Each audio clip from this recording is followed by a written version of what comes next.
Pass. I call the honourable member Russell Norman. Thank you, Mr Speaker. I rise on behalf of the Green Party to speak about the Telecommunications Interception Capability and Security Bill. This is a bill that the government has been promoting alongside the GCSB bill, which is its sister bill, to enhance the powers of the GCSB to engage in large-scale spying, both of citizens here and, of course, abroad. And essentially what this bill does is provide the technical ability, if you like, for the GCSB to spy on New Zealanders as well as other agencies. And it also goes alongside enabling foreign spy agencies to spy on New Zealanders using the GCSB. Because I think what we probably need to say at the outset is essentially signing up to this kind of legislation is part of the price that we pay for membership of the Five Eyes network.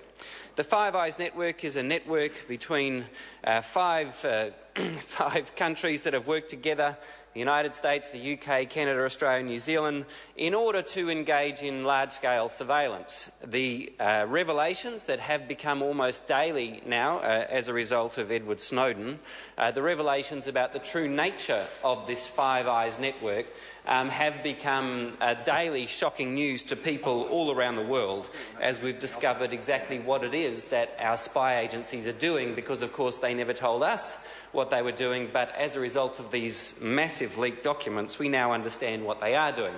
Essentially, the Five Eyes network has engaged in global mass surveillance. It has particularly targeted the submarine cables that go between nations and taken all the data off those submarine cables in order to intercept all the communications that are going on there. So that's been able to intercept a lot of the emails and the internet traffic and so forth going between countries. But on top of that, they've been monitoring the domestic communications of certainly the Five Eyes countries, but also many other countries as well, as it's turned out, particularly in Europe, as we've found out in the last week. And what that means is that they monitor the mobile phone network, they target particular telephone numbers, such as the phone of the German Chancellor, Angela Merkel, who was targeted by the NSA so that they could listen to all her telephone calls. And of course any other person or persons or corporations or any other kind of organisation that the Five Eyes network want to target, they simply legally or illegally, it's of no concern to them, they tap in and simply get all that data about what's being talked about, the information that's being exchanged. All of this is now just a matter of fact. There was a time not so very long ago where this was a matter of conjecture, this was a matter of dispute, but now it's simply a matter of fact. And we find that the European Union and the United States is now engaged in a very large dispute as the truth has been revealed and we discover that in fact the United States has been systematically spying on the European Union. On top of that, of course, we find that other members of the Five Eyes network have been engaged in similar kind of spying. And this bill is in order to enable that kind of activity. So, for example, the Australian equivalent of the GCSB and the SIS has been engaged in spying not only on Australians and the telephone network of all the private conversations of Australians, but also using their embassies in Indonesia to target the Indonesians. And now the Indonesian government is even just in the last hours threatening cooperation over the so-called boat people with the Australian government as a result of that systematic spying by the Australian government on the Indonesian government and other officials. We know also that it's not just government officials that have been targeted. So the NSA has been targeting private corporations. Petrobras in Brazil was one of the targets, and presumably they were targeting that for economic reasons. Petrobras being a major oil producer, they were very interested to know what the Petrobras has been up to in order to communicate that to US corporations in any of their dealings with it. So this is a global spying network of which New Zealand is one of the members of this club. And there was a time when that was crowed about by many people as a great thing that we were members of this club. However, I think what we're finding now is that being a member of the Five Eyes Club has its downside. And it is extraordinary that at the very moment that the downside of being a member of the Five Eyes Club, which means that nobody trusts you, this government should be introducing laws that give more and more powers to the spy agencies in order to spy on us and our activities, and also to spy on other countries and people in other countries, and share that information among the Five Eyes network. At this exact moment where it's all being revealed as to the illegal and illicit activities of these agencies, the government's proposing to give them more power is an extraordinary thing. But we are fundamentally caught up in this international scandal as a result of the activities of this government and previous governments which failed to control the GCSB and the SAS. And we, just as much as the US is now being labelled, all members of the Five Eyes network are now being caught up in this thing and are being seen as countries that cannot be trusted. Now that, I think, is a strong argument for an independent foreign policy. Just as when we went nuclear-free, there were those that said, well, we can't possibly go nuclear-free, it would be the end of the world. Well, it turned out it wasn't the end of the world when New Zealand went nuclear-free. The United States pulled the pin on the ANZUS Defence Treaty. Well, it turned out that wasn't the end of the world either.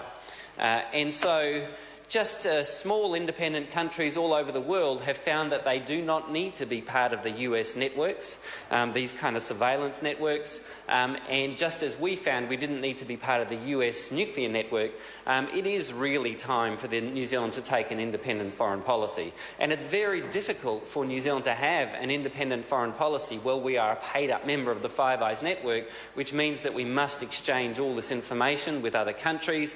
When foreign dignitaries come to our country, no doubt we are spying on them. When the UN Secretary-General visited New Zealand, no doubt the GCSB and the SAS targeted their communications and passed the information back to the NSA in the United States, because that is the nature of the Five Eyes network and how it works. It is time, I think, anyone who saw the obsequious and embarrassing performance of Jonathan Coleman in Washington will know that it is time for New Zealand to have an independent foreign policy. I just happened to have returned from the European Parliament, and what was amazing there was how the European right have now become very sceptical of the relationship with the United States. The European left and the European Greens were sceptical of the relationship for a long period of time, but now the European right are very sceptical of that close and intimate relationship with the United States, because they see that as very damaging to them. For example, when I spoke with some members of the European Parliament from the CDU, which is the right-wing party that governs in Germany at the moment, Angela Merkel's party, they were absolutely scathing about the United States and the US mass surveillance, which of course the reason why they're particularly scathing of it is they remember the mass surveillance society of East Germany. They remember the Stasi. They remember the Soviet-backed regimes in Eastern Europe and what it was like to live when you were constantly spied on by the state. And of course, what we find out now is that that is exactly the kind of society we live in, where the GCSB, the SIS, the NSA and the equivalent agencies overseas, the GCHQ, they are all engaged now in mass surveillance of all of us and our private communications. Legally or illegally is of no interest to them. They simply engage in it when it suits them. Now, what this means from the Europeans' point of view is that they are now saying it's time to establish a kind of separate kind of part of the internet for the European Union. The European Internal Market Commissioner has called for a European data cloud separated from the American data cloud, so that those kind of communications don't pass through jurisdictions, the Five Eyes jurisdictions, where that information is accessible. The Justice Commissioner has called the new data protection laws in Europe a European Declaration of Independence. What they mean is that they don't want to have their data flowing through countries like New Zealand where that data will simply be handed over to the NSA. And so countries like New Zealand that implement laws like this very one in front of us today are becoming places which are considered hostile for data storage. They don't want to put data storage in places where if you base the cloud data in New Zealand and servers in New Zealand, or even it passes through New Zealand, it can be easily picked up and handed back to the United States. This is a major economic problem for New Zealand. New Zealand should be a place where data is secure. One of our advantages is actually around the ICT sector is that we have green energy, and if we had a second cable we would have better connectivity to the world, and we have a certain level of creativity which could make us a great base for data services in ICT sector. But that is being threatened by this bill in front of us, which will result, and companies know this, that they will simply have to hand over the data, or that there'll be a back door into their data storage servers, so that the government can simply grab the data at will and hand it over to the United States.